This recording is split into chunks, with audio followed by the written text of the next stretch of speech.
we want you to realize that things are not going to manifest necessarily from one moment of not being there to suddenly a moment of being there, because you're not going to change your vibrational frequency that quickly.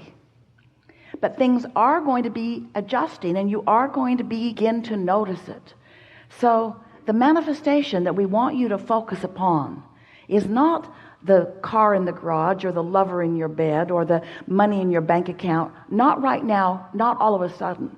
The manifestation we want you to focus upon is closer over here to the vibrational frequency. It's the manifestation of a thought occurring to you, a thought that you don't usually think. You'll be realizing things that you don't usually realize, and right along with that realization will be an emotional upcharge, an emotional surge that will be the indicator of your changing of your emotional or vibrational frequency. So if for a little while you can let the emotion be what you're going for rather than the full-fledged manifestation. The emotion is going to lead to more thoughts and more thoughts, ideas of rendezvous. You'll start getting impulses of where to go and when to go and who to go with. All kinds of things will begin occurring to you, and these manifestations will blossom into actualized life, into manifestations that others around you can see. It is our absolute promise to you. But if you find the vibration and then you don't maintain it, and you find it and you don't maintain it, and you find it and you don't maintain it, then these manifestations don't come, and that's what makes you feel discouraged. That's what makes you begin to doubt your ability to create your own reality. You let too much of your vibration be about what you're observing instead of about what you are wanting. Which brings us to the most important part of this evolved discussion. We're talking about you creating your own reality, but we want you to understand that if you are living conditionally, where you are so fixated on the conditions of what is right now, the conditions of what is right now will prevent you from ever having the improved version. Because you can't offer a vibration of what is and a vibration of what is coming at the same time. If you're focused upon the absence of something that you want, that's the vibration you're practicing, and it will keep you from realizing the path. Because law of attraction is drawing all cooperative components. It's already been assembled. Your vibrational reality contains everything that you want. You've just got to get in the zone, in the vibe. You've just got to get in the vibrational frequency vicinity so that you can begin realizing. You know how sometimes when you say, I just got the best idea. That's why you let down your negative guard. For some freakish reason, you were feeling good. And in that absence of resistance, you got an idea. But most of you don't keep the idea alive by nurturing the fertile ground that allows it. Instead, you kill it with reality. You say, but that's not likely. I don't know others that have done that. It hasn't been working out that way for me. You argue for your limitations by pointing out what is. And what is not the friend of what will be. Often. Sometimes it is. In other words, if what is lovely, focus on it as much as you can, and more like it will come to you. But you want to be a selective sifter about what you focus upon. So this now reality is full of conditions. And as you focus upon the conditions, the condition, whatever the condition is, I must deal with this condition. Esther twisted her knee, pulling a very heavy suitcase, and it's been bothering her, and she finds herself focusing upon the condition of her knee. Hard not to. It hurts. Hard not to. It's slowing her down. Hard not to focus on it. It is a reality that gets her attention. But what she is realizing is she can hold the sore knee with her indefinitely by giving her attention to it. And so once something is manifested, we know it's not easy to get your attention off of it. But you got to figure out some way to get your attention off unwanted, or unwanted will remain in your experience. Law of attraction says that it must. So conditions, some of them you want, some of them you don't want. But here's something that will serve you so well as you are beginning to understand the vibrational universe that you live in and the vibrational being that you are. over here is a vibration that we're going to call, in as emphatic way as we can because we want you to remember it evermore, it is an unconditioned. It's an unconditioned. This vibrational reality is an unconditioned. And as you allow yourself to focus in a way that allows this non-physical vortex and your source energy, who is projecting thoughts to you about the path to what you want. Hear this. Your inner being knows where you stand in relationship to everything you want. Doesn't that please you? Your inner being knows where it is and is calling you to it. But you got to be in the vicinity in order to hear the impulses. So if you will just for a little while decide that rather than trying to change the condition so that you can feel better, instead you will ignore the condition and find some way to feel better, which will then cause the condition to change. Can you hear the difference? It is essential to deliberate creation. Focusing upon an unwanted condition sets a vibration that holds it in place. But being unconditional means using your willpower, that's the only way we would use willpower, to focus on something that feels better. There could be 10 subjects in your life that are important to you. And let's say 9 of them are going extremely well. But you could focus on the one thing that isn't going well. And as humans, that's what you usually do because you're trying to find a problem and wrestle it to the ground and kill it. This universe is based upon attraction and inclusion. When you say no to something, you're actually saying yes to the thing you don't want. Yes to something you do want brings it. No to something you don't want brings it. So here is this condition that you don't want. And as you focus upon this unwanted condition, you hold yourself vibrationally apart from what you want. So if you would decide that caring about how you feel matters, it matters so much that this condition takes a second or third or fourth or fifth place. So let's say there are 10 things in your life experience that are important to you, and that one thing isn't going well. The other 9 going well.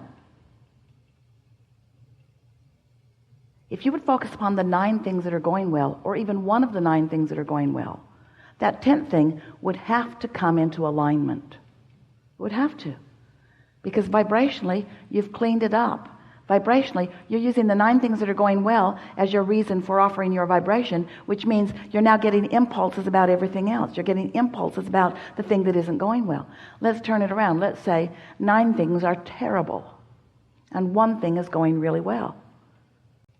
And as you focus upon those 9 things, you feel awful. But as you focus upon the 1 thing that's going well, you feel better. So you focus on it more and more, so you're feeling better more and more. So now the other 9 things are coming into alignment because you're holding yourself in a frequency that allows the solution that you're looking for. The vibration of a solution and the vibration of a problem are completely different frequencies. So what's the point of all of this, Abraham? What's the point of all of this contrast that surrounds us? Well, the contrast causes you to identify what you want. It's really step 1 of the important creative process. If you don't know what you don't want, you can't know what you do want. So step 1 is that discerning and asking process. And that's that rocket of desire that goes into this vortex that your inner being stands and holds and summons to you all the cooperative components. The question is, are you one of the cooperative components? And the answer to that is, if you feel good, yes. If you feel not good, no. You're not being cooperative right now. So step 1 is you ask. Step 2 is Source stands there with all that you've become and summons by law of attraction to you. So the path lights up for you. The path of least resistance is very, very bright. Your inner being knows right where all of the steps are. Not just the most direct steps, but the steps that will bring you the most pleasure along the way. And hear this, more important, the most logical step that you will be able to find. So when we talk about the path of least resistance, we want you to understand you are the one who's throwing the resistance on the path. But it's okay. Your inner being still keeps calling you. And the more you get into this place where you are realizing the revelation that is being offered to you, the more that path of least resistance will clear up until in time there won't be resistance that you're tripping over. Ease and flow and fun and full and fast and life. That's how you're supposed to feel, you see. So step 1 is life causes you to ask. Step 2 is Source gathers it all up, holds the frequency of it, and calls you to it constantly. When you ask, it is given. That'd make a really good book. Oh yeah. But the third step is what we're talking about with you. That is, you got to find the frequency.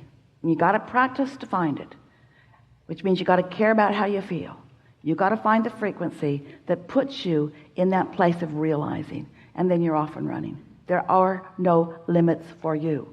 There is nothing that you cannot be or do or have. If this time-space reality has the wherewithal to inspire within you the desire, this time-space reality has the wherewithal to deliver the full manifested goods. So what we're really talking about is you finding some way to be happy in the interim between the vibrational reality and the fully manifested reality. And don't misunderstand us. Sometimes you do. Sometimes you think, oh yeah, Abraham just wants us to get happy so we don't notice the things that aren't working out for us. But that cannot be, because when you get happy, the things that you want cannot be avoided by you.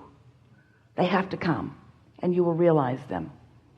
And oh, what fun it is to consciously define desire and then deliberately tune your frequency by caring about how you feel, and then getting to witness the path unfolding.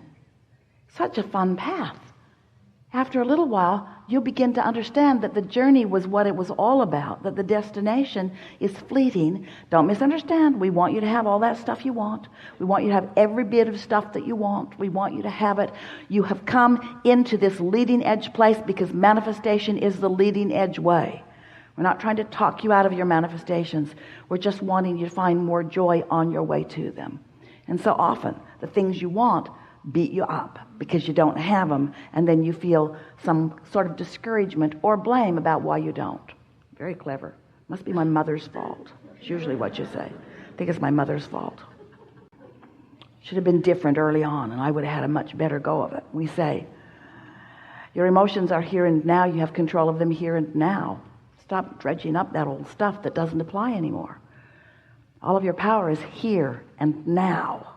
It's time for you to cash in your vibrational currency. So we call this gathering the art of allowing, and that's really what we mean by it. You teaching yourself, training yourself, caring enough about feeling good that you consistently hold a vibration that allows you to begin to be the realizer, the see it, hear it, smell it, taste it, touch it realizer of what's in your vortex. The book we wrote, Getting into the Vortex, you were so kind. You made it a New York Times bestseller. You liked reading it. You liked knowing about it. But then after a while, it just annoyed you. Abraham, how do I get my money out of the vortex and into the bank?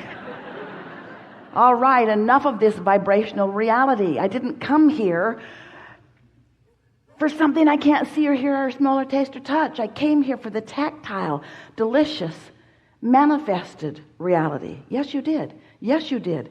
You're on the leading edge where your thoughts must turn to things. They must turn to experiences. They do all day, every day. We just want you to know that you have more deliberate control over it than most of you have been exercising. So here is this vibrational reality, and your inner being stands there in the middle of it, knowing all that your inner being knows, knowing all that you've become. Pure positive energy, knowing all that you've always been, all that you are, and all that you've added to your creative desire since you've been here in this physical body, every detail in this vibrational reality. The question is, where are you in vibrational relationship to it? Are you afraid? Nowhere near it. Are you depressed? Nowhere near it. Are you angry?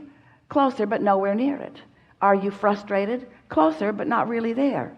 Hopeful, getting closer. Believing, feeling really good, joyful, right there.